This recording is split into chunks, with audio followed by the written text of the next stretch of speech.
Hello and welcome to episode 20, the Manu Ginobili episode, the Silver and Black Coffee Hour. Wow. Thank you for being with us. My name is Tom Petrini. Aaron Blackerby, how you doing? How was Christmas? Man, I'm doing good. Christmas was good.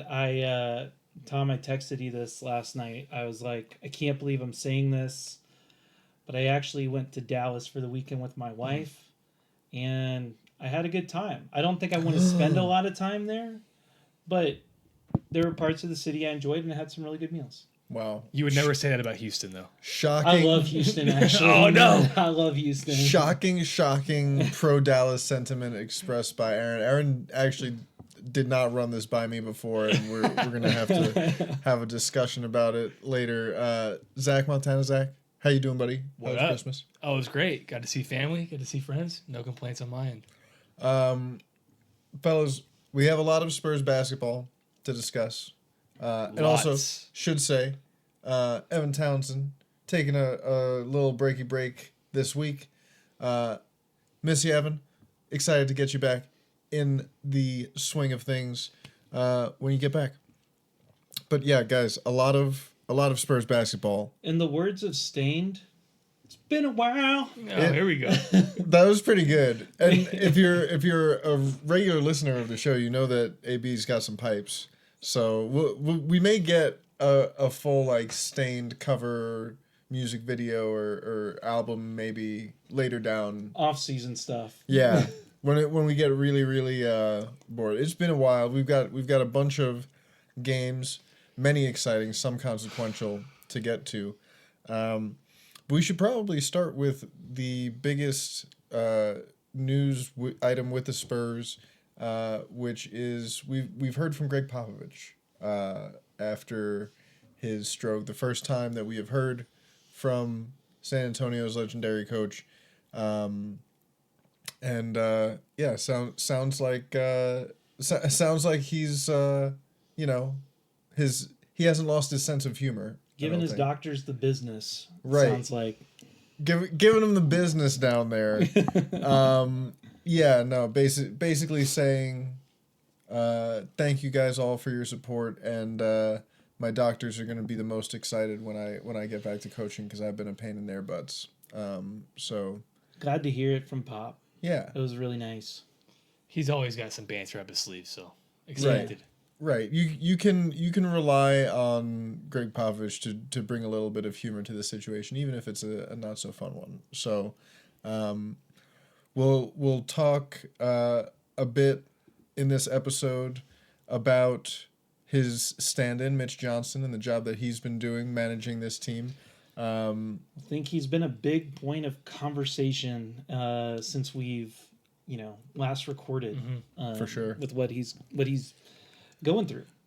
And I mean, I know that Zach is raring to go and ready to talk about the rotation that Coach Johnson has deployed in recent I'm just ready to games. talk in general. I haven't been on the pod in a minute. There's been a lot going on. I've just been itching. I'm fiending to get on the pod. So I'm just ready to talk about Spurs hoops. So Right. It could be about anything Spurs related. I'm in. This is something that Zach has talked to his dermatologist about at length. Yes. Yeah.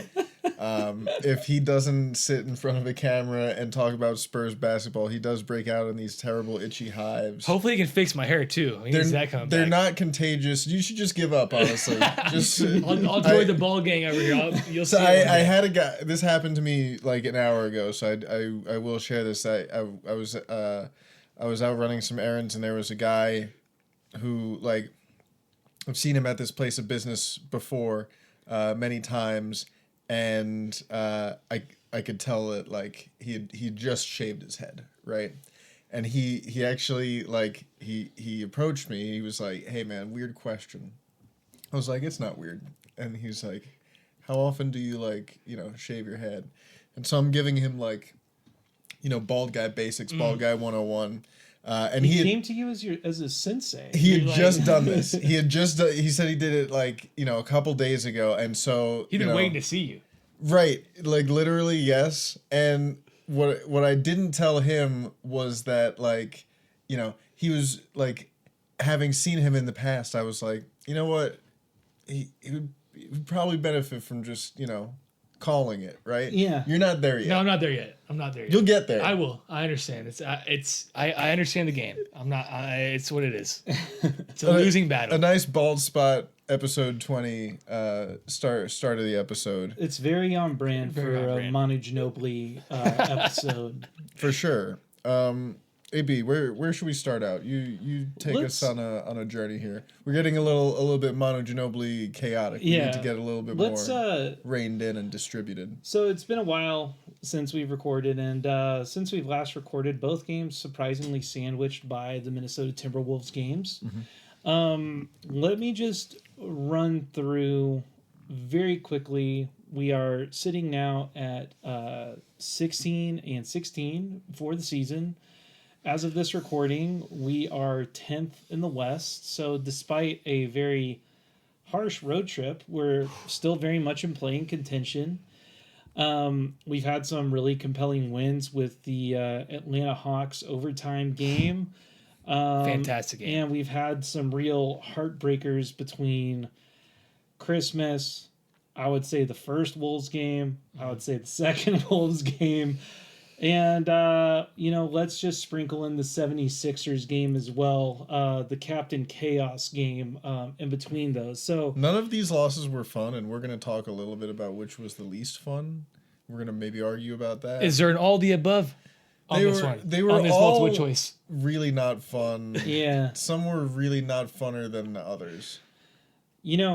I actually, that's the thing. I thought before things kind of like turned into it, I actually thought the 76ers loss was kind of a fun game.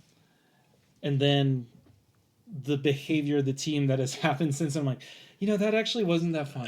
It wasn't a fun game at all. New York Knicks, I watched that on Christmas with my wife, and as that game ended, I was wearing my Spurs hat, and I literally just went, okay, let's go do Christmas stuff. I was just like, that game was so much fun. You could hardly be mad though. That was on a big stage, seeing Wemby do that. So, I think one of the things we should do here, instead of going individually by every game, since we've had a lot, we can kind of talk about some good trends that we've seen over the course of the last 2 weeks. We can talk about some bad trends that we've seen. I think there's probably more to that first. So, what do you guys want to do? You want to eat your vegetables or you want dessert first? Veggies. I want to get out of the way. Okay, let's talk about bad trends. Zach, I'm going to give you first trend concerning trend with the team. It's the same trend that we talked about is perimeter defense. Two games out of this road trip, they had players that were going nuclear, and we're just like, this guy only going to shoot a three.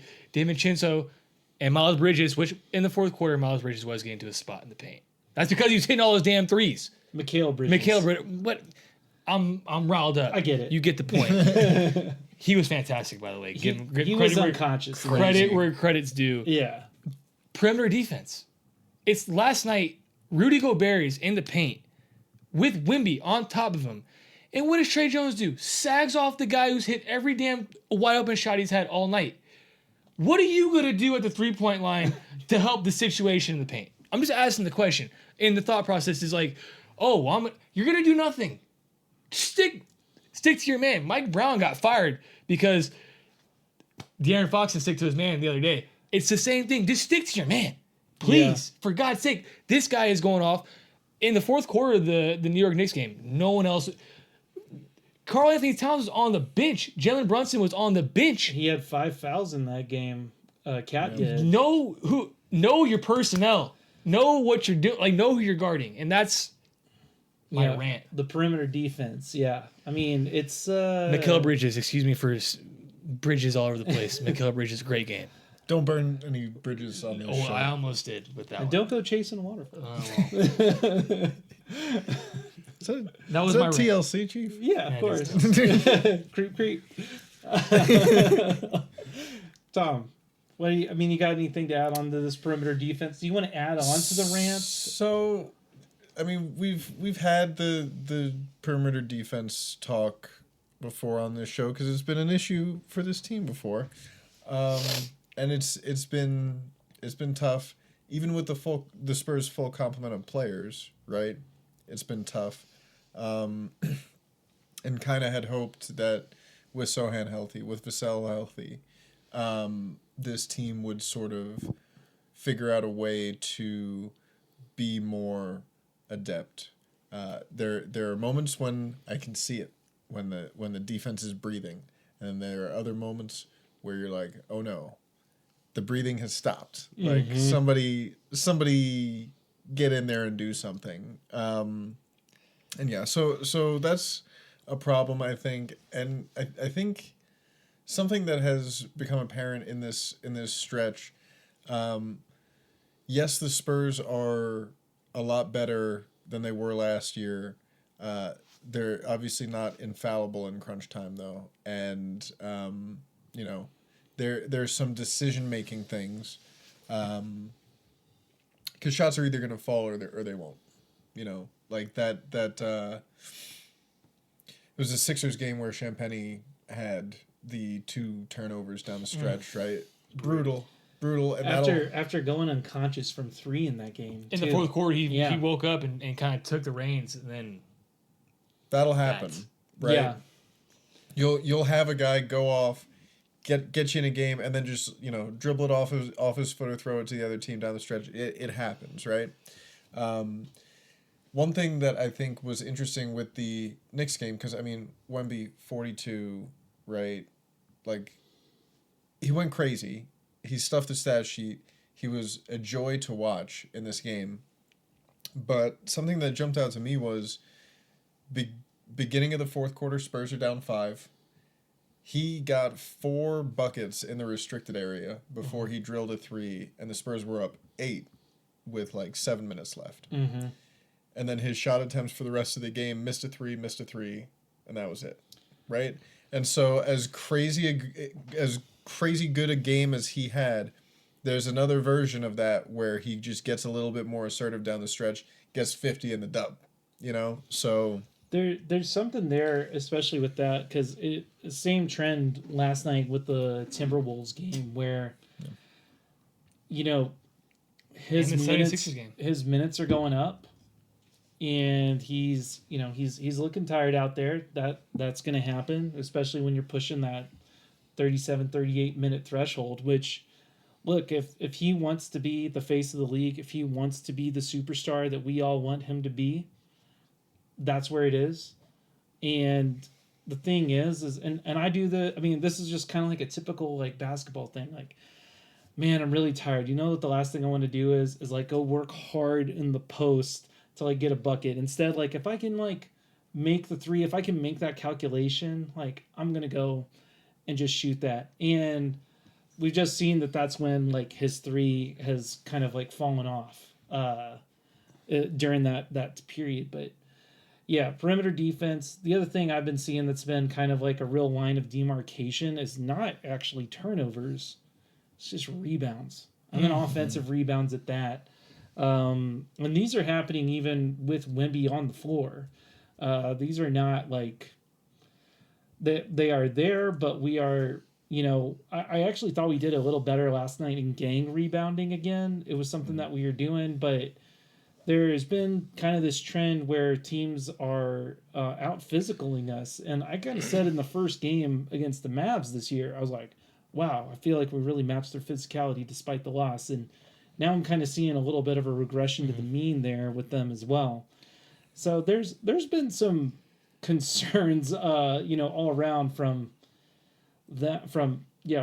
perimeter defense. Post defense is still great. Wemby is, we will have plenty of praise for Wemby under this period, but rebounding has been the other one where it's like, man, that's just like a basic, like you get the ball. That 76ers game, I think, was particularly difficult because you had Drummond get tossed and then come back. You had Embiid get tossed, and then you lost the glass in that game. I get that the Spurs went small and sort of matched that, but at the same time, you gotta pound that advantage if you have that advantage. Yeah. Right? So that one was sort of going tough. back to that Atlanta game, they got out rebounded by 11. I mean, so they've been getting out rebounded. I do want to bring up something. Y'all mentioned Wemby's minutes going up. Shots aren't falling later in the fourth quarter. They've gone to a 9-man rotation. You want to get into this? We're talking. No, it's not a negative thing. It's just a conversation to have. We're kind of on this with no real backup for Wemby. Last night, it's the first time I've really seen Wemby look to the bench and call for a substitution in the middle of the third quarter. They took him out of the game. I thought he was hurt, actually. You looked at him and go, hey. He yelled, hey. And then, like, took him out the next play. Sean Elliott even said, like, oh, well, at least he's got his legs under him. Like, I thought something was going on. And then in the fourth quarter, I'm looking. It's 9 minutes to go. I'm like, okay, he had a little spurt. And it's like, okay, they're giving him a little blow. No blow. TV timeout. Who's back on the court? Wemby with a whole different lineup around him. Okay, 6-minute mark comes around. They're going to give him a blow. Who's back out there? Wemby again. And he had 40 minutes in the New York Knicks game, and he got tired at the end of the game. I think this is a conversation of, I brought it up, I think the last time I was here was, does Mitch Johnson not trust his big men? I mean, the Mitch Johnson doghouse is very real. Yeah. Very real. And, I mean, we're not seeing, And he's got some big dogs right now. 9-man rotation in a regular season is kind of crazy when you think about it. I agree. I think you need a full roster to get through an 82. This isn't a playoff series, No, I mean, thankfully he's not doing the Thibs thing. but man, I mean, we've got, let's see, who's in the doghouse? Mamu, who's been shooting well, an energy guy when he's come in, so that's been kind of strange. Blake Wesley, he's been like pretty competent and serviceable when he's been out there. Malachi Branham, which he has been in the doghouse essentially ever since he twisted his ankle in Portland that first game against them.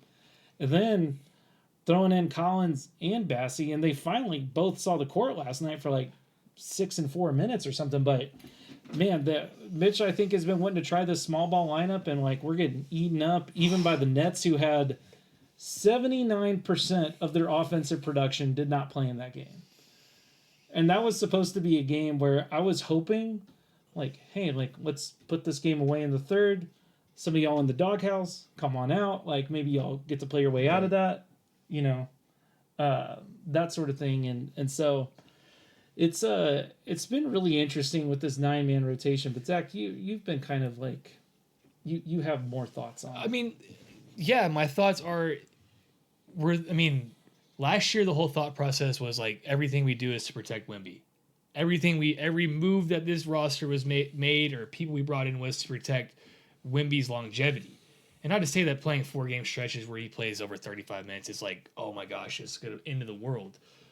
But it does bring a bigger question. It brings like a question I have to ask is like, did we just abandon the protecting Wemby thing? Because I feel like we're just, yes, on the job training, the only way you're going to get better is by doing it. You're not going to get better by running up and down the court for 39 minutes in the gym. Like, you're only going to get better doing it on the actual basketball court. So I get your take. It's like, hey, yeah, he's our star player. You want him out there as much as possible.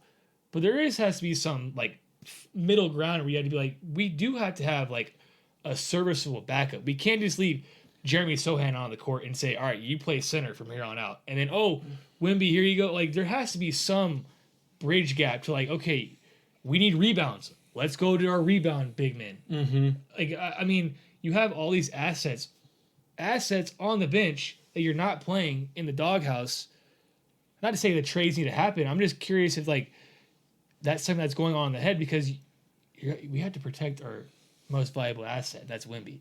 This is something where, last episode when we talked about trade targets for the Spurs, and I've talked about Valanciunas, but, like, we've talked about that backup center position being a position of need for the Spurs to upgrade because, it's a simpler matter of trust, right? Can I trust you? Can I trust you to come in and do your job, right? And for Mitch Johnson, the answer is no when that's asked of Zach Collins, right? Like he said as much in his press conferences. He's like, these 9 people have earned the right to play. Yeah. So. Yeah. So it's going to be. It's interesting to watch. It is, I think, correct, right? Like I don't think that he's wrong when he looks at that backup big man rotation says, maybe we should just try to go small here for a second. Like, I get that.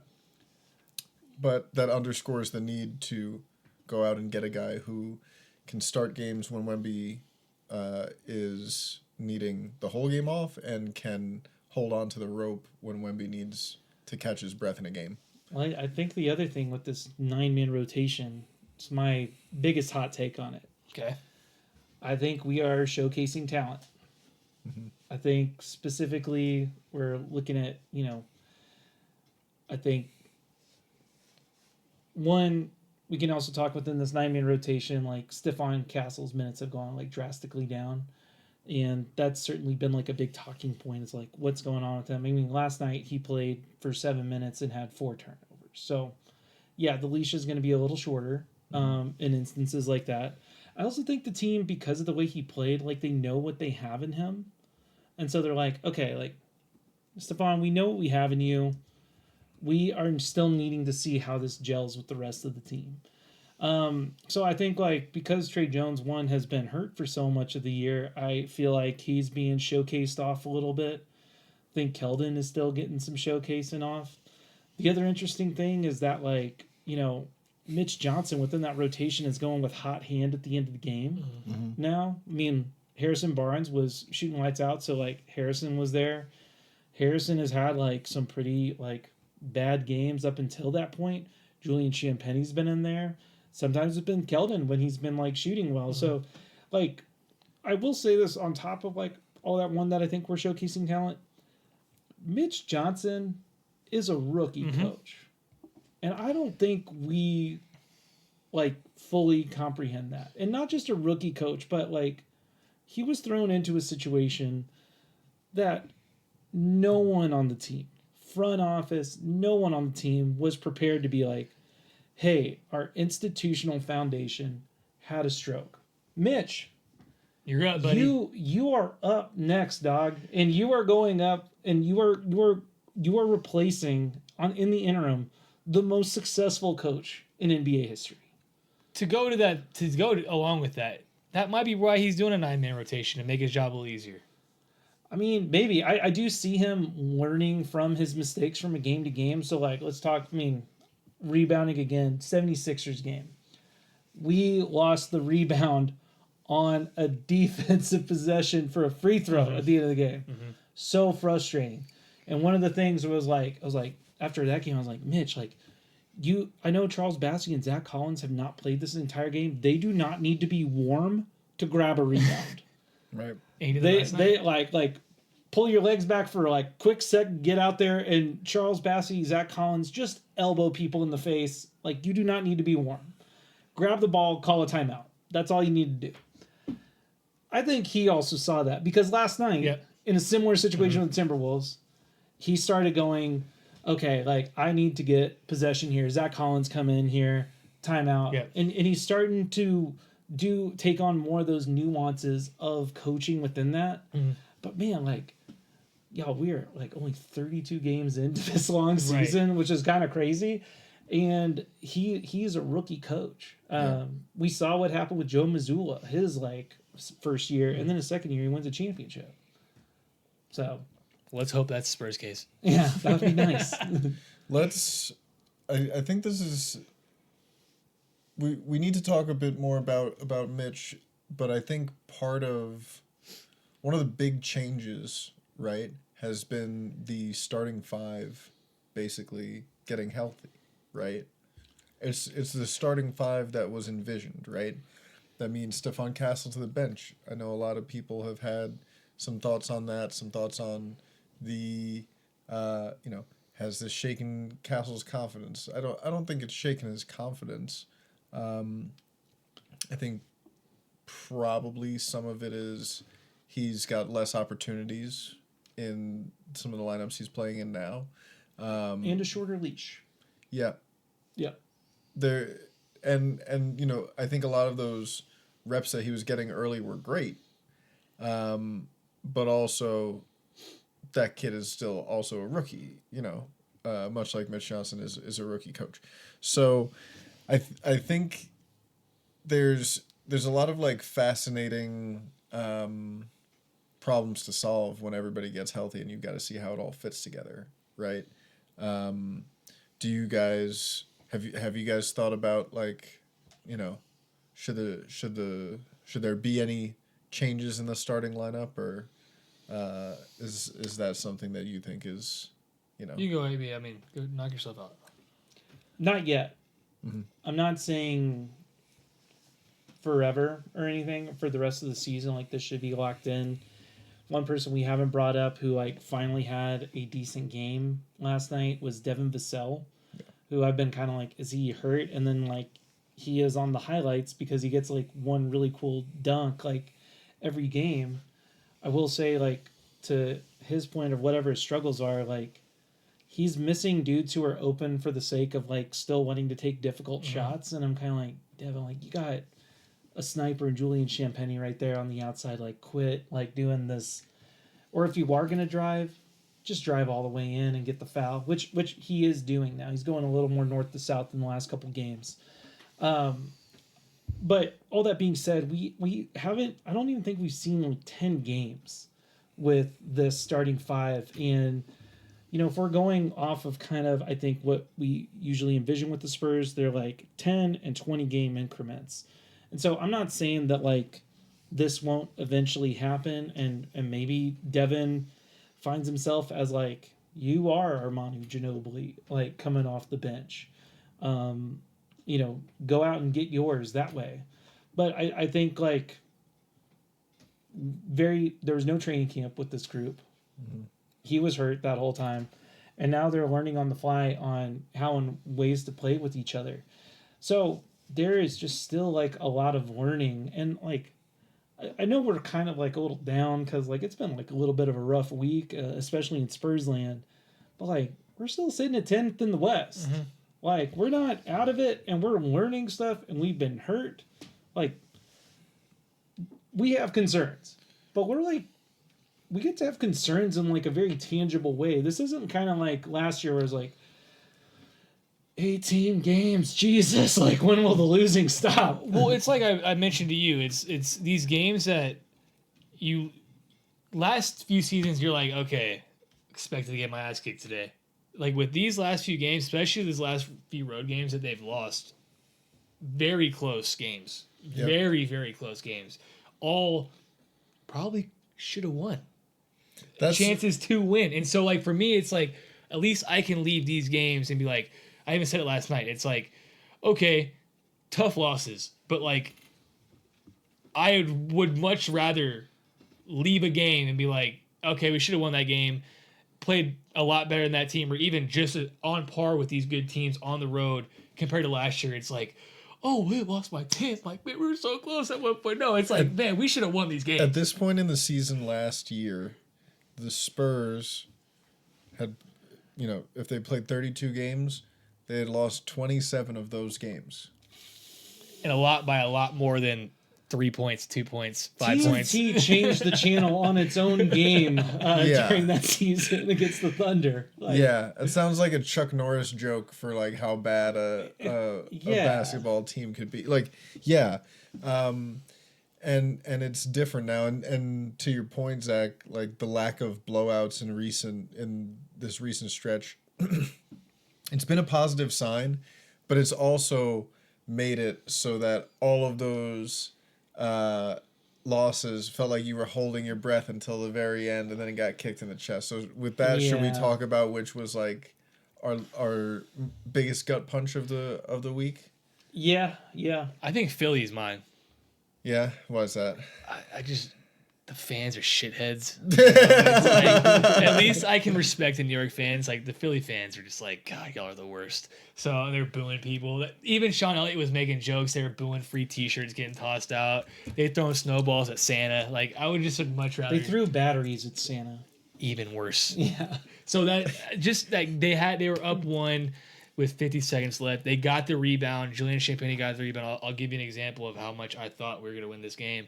Julian Champagny got the rebound. My phone had fallen to the ground. And in my head, I was just like, just get the ball off the court while I get my phone off the ground.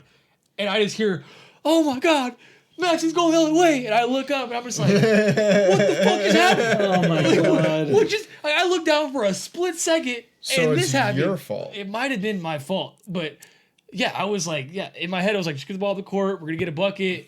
We're gonna go up 3. They're discombobulated. And what happens? Julius Shibata gives the ball up, gets dunked on, and gives the and one up. Ugh. Worst loss. Yeah. Worst loss. Man, I'm gonna say the Knicks.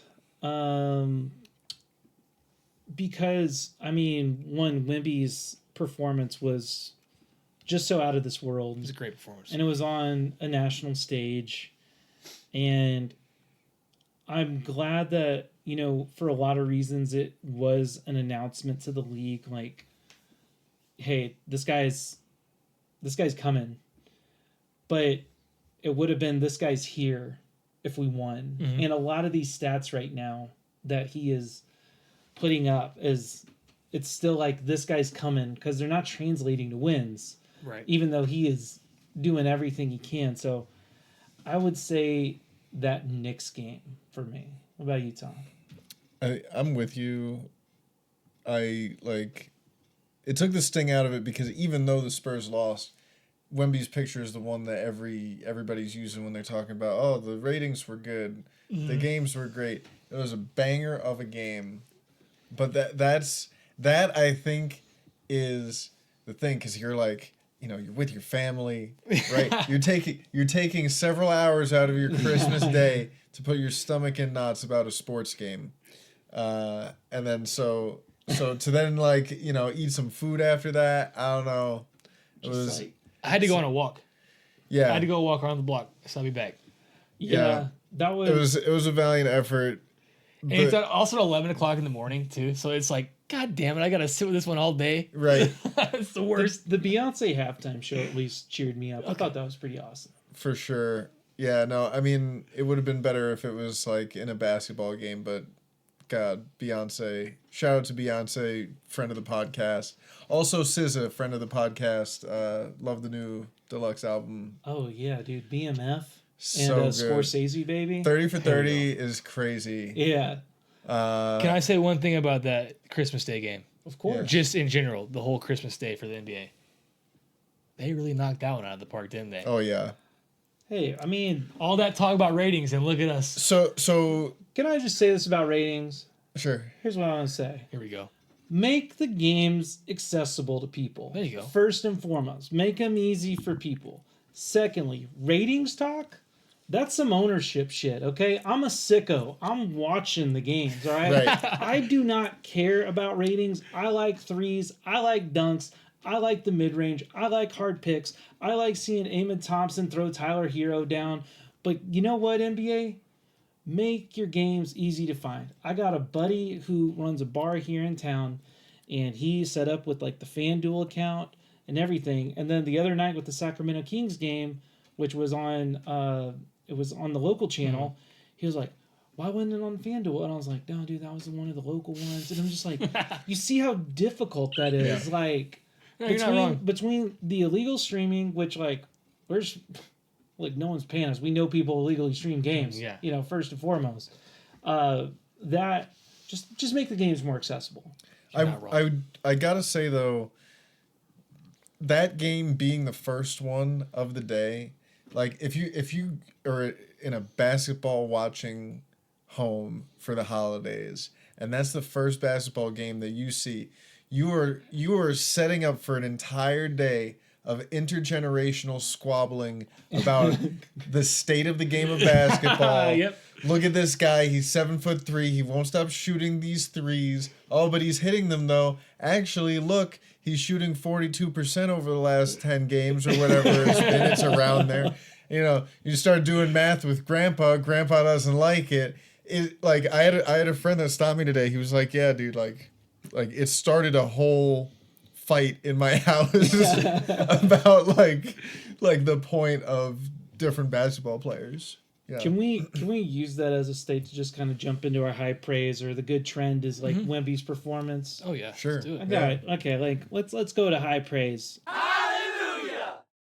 And here, I think Wemby's feet are finally under him. Mm-hmm. I think his next mountain to climb as a player is obviously this condition to this next level. Mm-hmm. And the minutes he's playing are very hard. I mean, between the Knicks, T-Wolves, Sixers, you can see very blatantly, even on the TV, his jersey is being grabbed. He is getting armbarred in the back, like they're hard minutes. But he gets pushed around the whole game. oh yeah, but I want to bring up a couple awesome things that happened during the Portland Trailblazers game about a week and a half ago. Wemby became the 15th fastest player to 200 threes, even faster than the top 3 currently in all-time made threes in Steph Curry, James Harden, and Ray Allen. Wemby was only one of 6 players to ever have 30 points and 10 blocks. And he is also the youngest player to ever have multiple games with 10-plus blocks. Also, during this time period since we last recorded, he's broken Kristaps Porzingis' record of having a 3-pointer and a block in a game. So it's like 20 plus consecutive. It was like 22. Kristaps was at 22, and I think as of last night he's at 24 now. Yeah. Which is now like kind of been a funny thing I've been tracking, where I've just been like, well, he's going to get a 3, and he's obviously getting a block because he's just on the floor. You know? The ball's going to hit his hand somehow. Yeah, exactly. So 30 points and 10 blocks in that Trailblazers game, which feels normal to him. 30 points on 16 shot attempts. in 30 minutes. Yeah, that's pretty dumb. That Christmas Day game, 42 points, 18 rebounds, and 4 blocks and 4 assists. Yeah, he's been going absolutely bananas. I do. This is probably a good time to bring it up and talk about it. But December 7th, 1941. Here we go. A day that will live in infamy, here we go. as FDR put it so eloquently. And we'd all be wise to remember Pearl Harbor. Nobody more so than DeAndre Hunter. Because, bro, what are you doing? You don't wake the sleeping giant. You don't do it. And it's not that Wemby was asleep. But he's at 32. He just like decided to go. He went like Super Saiyan 2, I'd say. And DeAndre Hunter had an amazing game. Oh, yeah. He was unbelievable. Like, he had 27. He hit every 3. And, you know, that game was a little wonky. Like, that Hawks game was wonky until the fourth quarter when it was just laser show. Yeah. That final 5 minutes was unbelievable. Crazy basketball. Spurs went up 2. Hawks went up 4. Spurs went up 3. Trading haymakers. Now you hit a 3. No, I'll hit a 4-point play. Gorgeous. No, you hit a 3. It was unbelievable basketball. Yeah, and then that OT where Wemby faked 2 Hawks players and they bit gorgeous. on it. And then, I mean, But before we got to OT, we had a sequence in a basketball game where you're down 2, you dunk on Wemby with about 10 seconds left to tie it, and then you stand over him. And you get your little flex on, and I'm on the record very pro taunting. I'm extremely pro taunting. These are grown men playing sports for our entertainment. They should be able to yell at each other, talk smack. Some of these, you know, you just dunked on Wemby. Point at Jalen Brunson on the way down from a dunk. Yeah. I'm fine with all of that. Give me all of that. They gave him a double technical. They gave Hunter and Wemby technicals, and then rescinded Wemby's because they didn't, like, by their letter of the law, they should have given Hunter a tech. Spirit of law, let him taunt, whatever. BS. Anyway, bro, just make better decisions. Like, I know that's got to feel so good to get your 26th and 27th point, punching it on Victor Wembanyama. Best case scenario, bro, you are tied with 10 seconds left. And the Spurs got an inbound. Worst case scenario, you are going to overtime and getting buried by the guy you just killed. You know, he scored 10 points. This has been something with Wemby. Even last night, like Gobert had, I I mean, I don't know how that was not called an offensive foul when he elbowed Wemby in the face. Oh, yeah. Elbowed him in the face. Could see Wemby just like, fuck this guy. Right. And comes down the court, asks for the ball because Anthony Edwards is guarding him. Also an enemy of Wemby. I think the Timberwolves are like silently becoming more of our rivals between Anthony Edwards in the skills challenge and Gobert on the team. And Wemby then backs down Anthony Edwards outside the restricted area, left-handed dunk on him while Jaden McDaniels is trying to block it. So anytime you talk shit to him, you kind of like stir him up. He's like, I'm noticing he's someone who like, hit me in the face, I'm ready to go. If somebody gets Wemby, you can bet that in the next 30 seconds seconds? of real time, not even like he's trying to get his lick back. This is not a new thing. I've like, noticed this from Wemby is a dog. Like there's like they get this. Oh, he's 7'5" and skinny. He's like he's got like the mentality. He's like a short guy syndrome. He's like, you're not gonna right. You're like wait a second. I think you got an opposite, bro. He's mentally 5'2" Yeah, like, and just mad as hell about it. What happened here? Look, he is French. Maybe he has a Napoleon complex. It runs in the blood. 7'5". It runs in the blood. Yeah. Well, because remember last year, Aaron Gordon stood over him. He went off for 18 in a row on a comeback win against the Nuggets. This happens, and I think every time that someone goes for a layup over Wemby or he gets a nice shot over Wemby, he's always like, "Give the ball, give the ball back." And it's like you're on a pickup run and someone gets you, like your buddy gets you, like, "No, I'm gonna go get him back." But It feels like he's clip hunting sometimes. Like he's like a video game streamer. And he's just like, yo, clip that. Like, I mean, yeah, I would not be shocked if he's very well aware that the things he does gets clipped. Because like there are just some times where he'll just throw a ridiculous pass, like the ball be behind his back, and it's like there's no reason for that. You're just clip hunting. Can I actually talk to that real quick about this whole ball behind his back thing, and once again, like giving him praise on his passing. One thing I'm really loving on his dribble handoffs right now is he is dribbling it rather than dribbling it out. Mm-hmm. He's using his body better to shield it and doing it behind his back, and he's really got the timing down on it with Devin Vassell and Chris Paul. It's like kind of another little nuance of his passing over the last couple weeks that I've really enjoyed. Yeah, no, and we've talked about his passing and his growth there quite a bit on this show. It's always fun to see him add a little more nuance.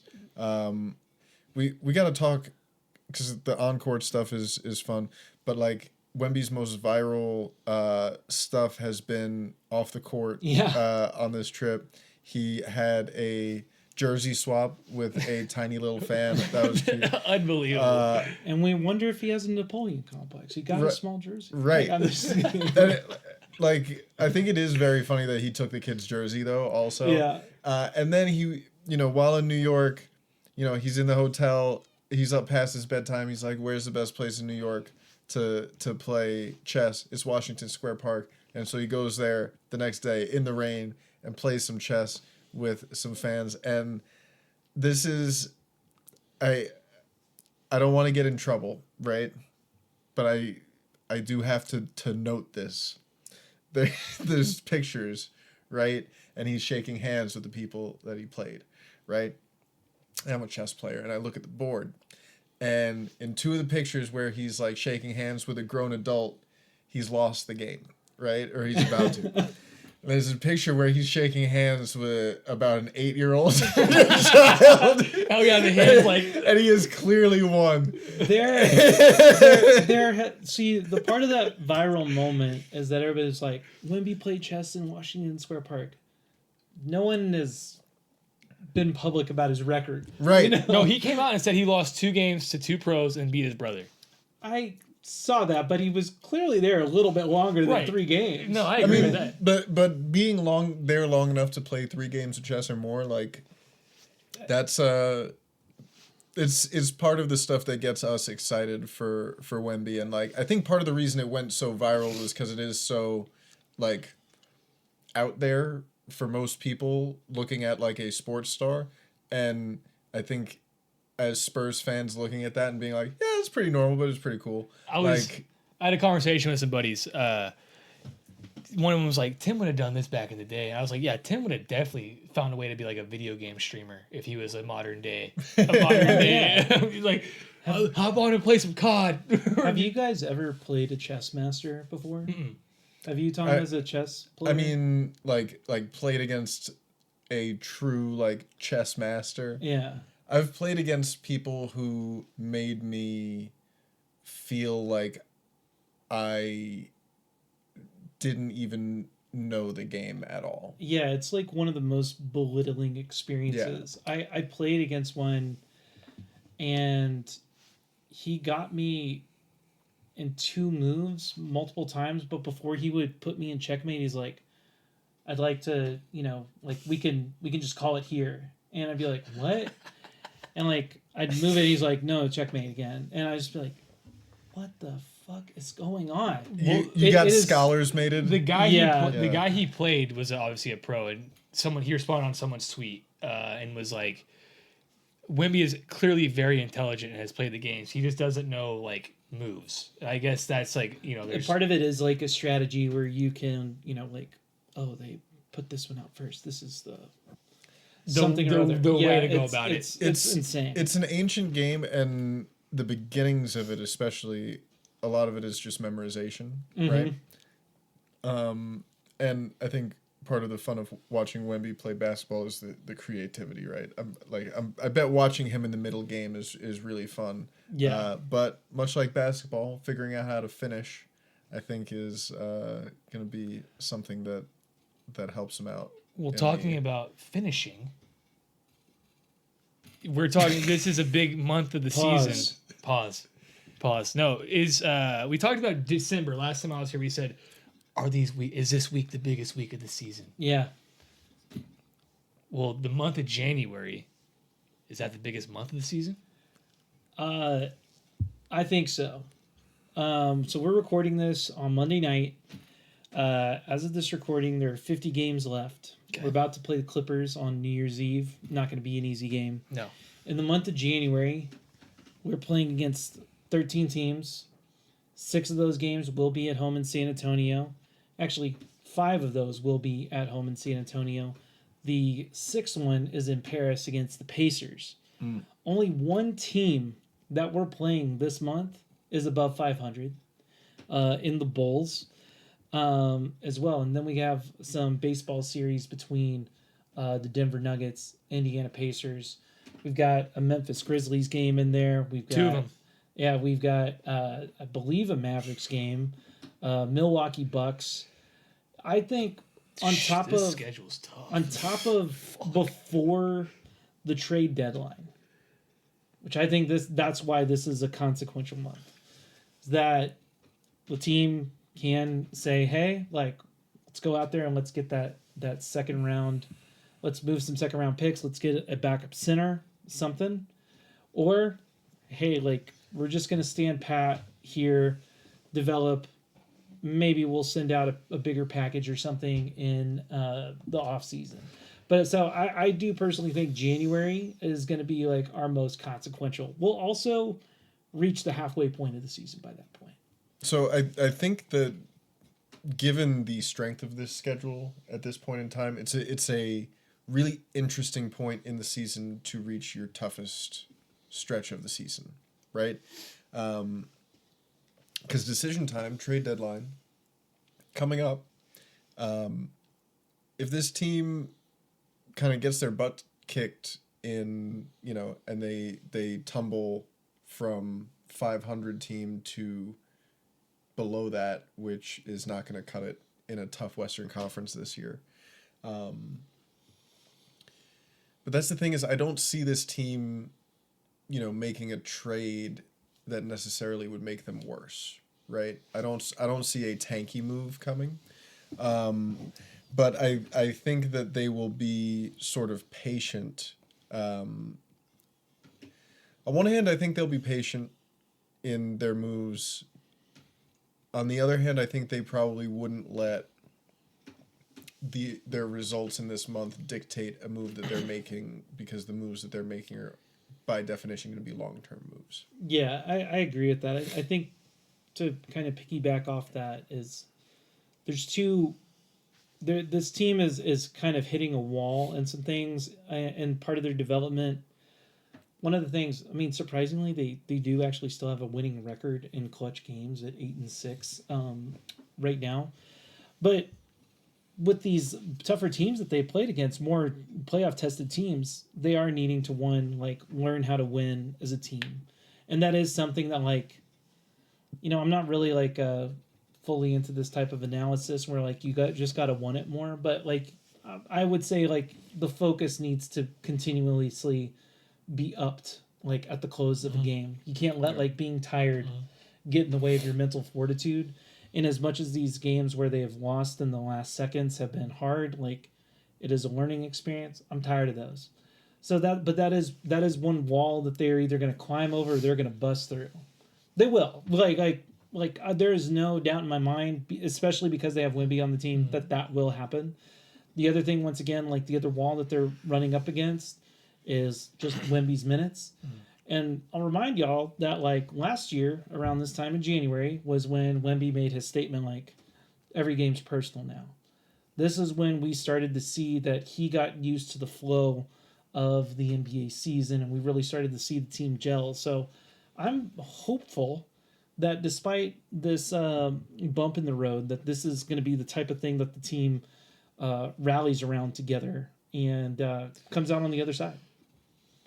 17, I'm counting, 17 of the next 20 games up until when you said trade deadline, there is a chance they could lose these games. Oh, yeah. There is, and I'm just being completely honest about that take. 17 of those games could be wins too. It could go either way, but this schedule and this month, wow. We're talking juggernauts, back-to-backs, as y'all said, but this is a big month, guys. This is a massive month for everything going on with this team. This team could easily slip below 500 a week into January. Massive, where we're talking 5 games below 500. They could be 3 games above 500 with great wins, and you're like, holy shit, we're trending in the right direction.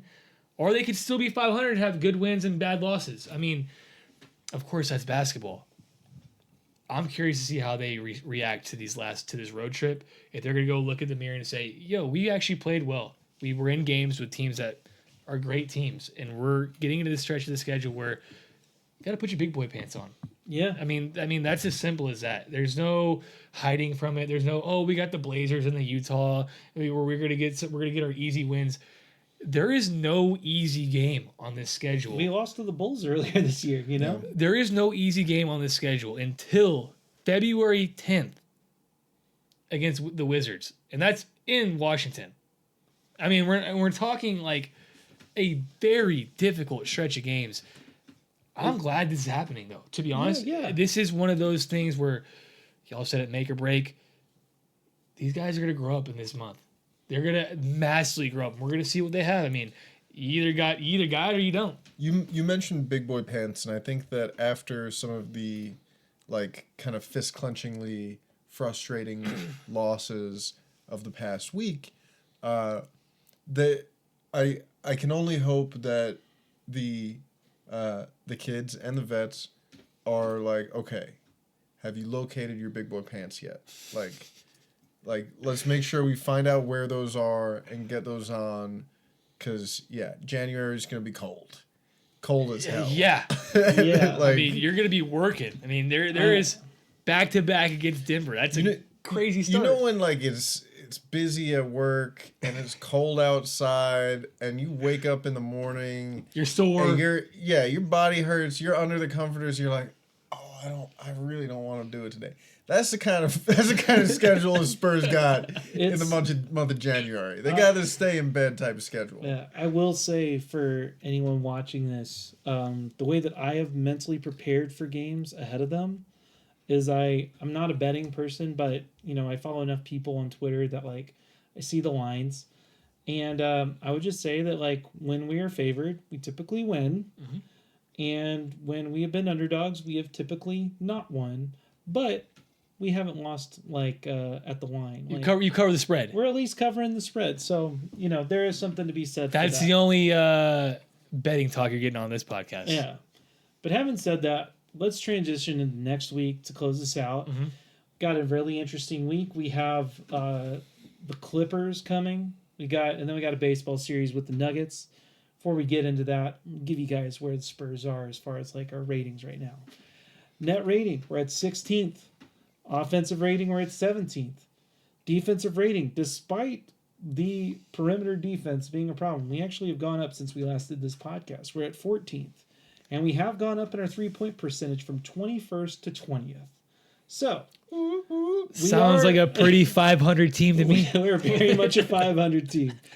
Now, we got the Clippers coming in, who I think, as of this recording, are sitting at 5th in the West. 18 and 13 right now. Yeah, 18 and 13. So, they're not to be messed around with. And funny enough, a team with James Harden is having quite the defensive effort out here. So, the Clippers are 11th in net rating. 22nd in offensive rating. That's what happens when you have Amir Coffee on your team. I'm still upset about that. Yeah, that game's still salty. Their defensive rating is 5th, and they're 12th in 3-point percentage. So, Zach, I think we have an opportunity here in perimeter defense to show it off. Yeah, I'm still salty about that first loss against the Clippers at the beginning of the season when they were up 10 going to the fourth quarter and just completely fumbled it. Couldn't handle it. Spurs should, it's New Year's. We're ringing in the New Year's. Spurs gonna ring in the New Year with a dub. All right. What do you think about this game, Tom? This one, the Clippers don't want to be here. It's LA. They're like, what am I doing in San Antonio on New Year's? They want to get on the plane and see if they can get ball dropped in LA. What strip club can Harden go to in San Antonio? XXX, man, we're taking it there. He's getting him on the party bus to Houston. He's got a few old haunts there. I'm pretty sure that is what he's doing. I would not be shocked. But in seriousness with the Clippers, that was a game where Spurs should have had them earlier in the season. That was the game where Sohan broke his thumb and it all fell off the rails. Clippers are a good team this year. They are going to be on the second night of a back-to-back, though, with travel. They are currently in the midst of a game with the Pelicans. They're actually down at the end of the first quarter. So that would be funny if they lost to the Pelicans. Either way, fight, Pelicans, fight. Fight into the fourth quarter. Maybe overtime. Overtime if you can. Double if you can. Pelicans, you cursed franchise with the worst training staff in the league. Take them to task. Do it. So yeah, I think Spurs get this one. I think Spurs come out a little extra focused in this game, and because you got to be circling games and think like, even a game like that, you're not circling that as like we're gonna win. You're circling that as like, well, it's not the Nuggets. It's not it's not the scariest thing. The Nuggets are next, and I think they're scary. You think they win this game or no? The Clippers, man, my expectations with this team, honestly, right now are so messed up. Like, I just cannot get a read because they have played so well. But I'm gonna join y'all with, I think this is the dub. I think the home cooking really helps. A little refocus. But as you said, Tom, got back-to-back. A very strange back-to-back with the Denver Nuggets because they're going to play back-to-back against us with home in Denver, home in San Antonio, Friday night in Denver, Saturday night in San Antonio. They still hop on the same plane. I mean, yeah, that'd be interesting. Sleepover. So we got... I wonder what Jokic and Wemby would talk about. They would not talk at the sleepover. Tony Parker and Chris Paul were playing Rock Band with each other. That's very much. And by the way, your Ninja Turtles take was completely correct. I think very obviously, Tony Parker is singing and playing guitar while Chris Paul plays the drums. I think so. Yeah. But that's how their sleepover went. I think if it was Jokic and Wemby, they would have parallel Jokic would be doing something with horses and Wemby would be reading a book, and they wouldn't say anything, but they'd enjoy each other's company. I like that. Yeah. Physical presence. Well, speaking of the Nuggets, they're 8th in net rating right now. Okay. They're 5th in offensive rating.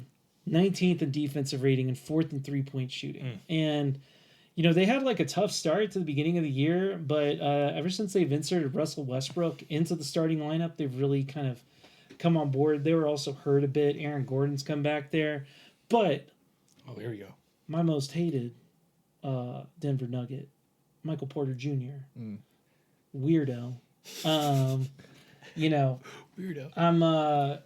I hope he misses all his shots in this game. Yo, be careful, man. He has a podcast too, I think. Good. Let's do a crossover. He misses all Michael his shots Porter. anyways. Don't worry. Yeah.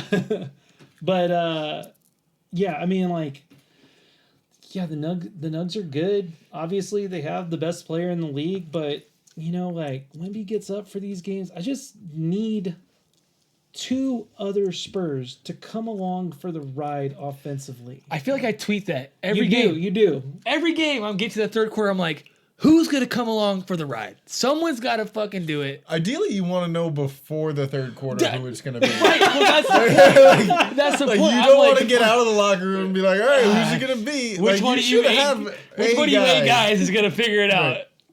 But I feel like that's a conversation that Nuggets fans are always having with themselves. Like you said, the Nuggets, tough start to the year, but like they're 17-13 right now. I feel like all I see from Nuggets fans is like doom of being like, yeah, we're only 12 to 14 professional basketball players away from being like, a good basketball team. And it's like, I don't know, man. I think you guys are good. But like the thing with Jokic is he's having right now a season that like it doesn't make any sense what he's doing.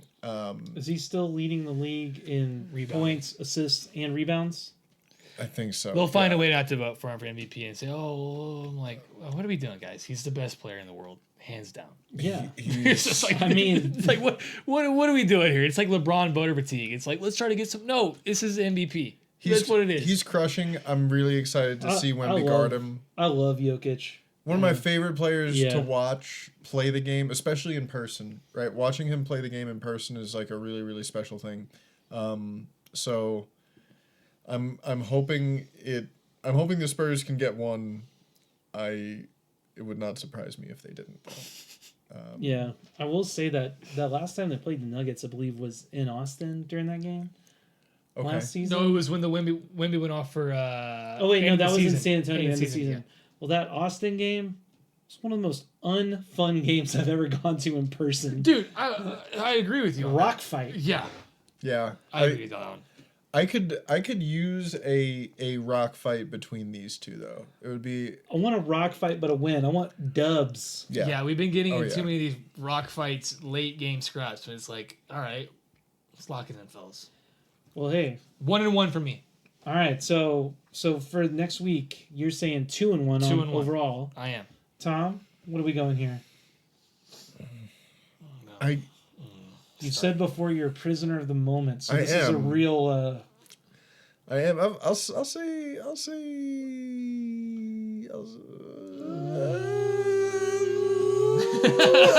hitting the high notes.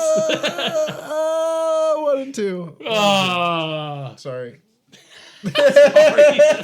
Sorry, guys. Man, I just had like all that time to think too, like you did. And I'm like, shit. Man, I'm gonna go with 2-1. That's big. I think we're riding together. Yeah, man. I think they're. I just really have faith that they're gonna figure this out between Chris Paul. It is not a secret how much he is talking to the team, and Wemby's drive, and some of Wemby's comments that he made after the game that were lacking certain attributes. So, I'm hoping that the Spurs really burst through this wall that they're hitting right now. So I'm gonna lean on that. But with that being said, we'll be back on a more regularly scheduled thing. It's the Christmas holidays. It's just so much shit going on. That's true. You're not worried about us. So we'll be back to talk about next week and maybe get into some other who knows what rumors Clutch Sports wants to throw out there and use Spurs as a leverage. I'm hoping point. we get some good slop soon. I love slop. Love slop. Put it in my trough. Easy there. It is slop season. So with that being said, Tom, I mean, you said you love slop season. Anything else you want to say before we sign off? Yeah, get your pets neutered and spayed. Thanks for that. Get your Black Eyed Peas. Happy New Year's. Everyone have a great one, and we'll see you in 2025. Hey, Happy New Year, everyone. Yeah, just follow the spread to set your emotional expectations for every Spurs game right now. Wow, 2 betting talks from AB this episode. I'm not a bettor, but I just want to, I want people to at least be in a mentally good place. So take care of yourselves, take care of each other, and Fix your whole life in the first week of January. Yeah, 7 days you got to figure it all out. Exactly. Otherwise, you're a terrible person. And with that, we're gonna sign off. Have a good one.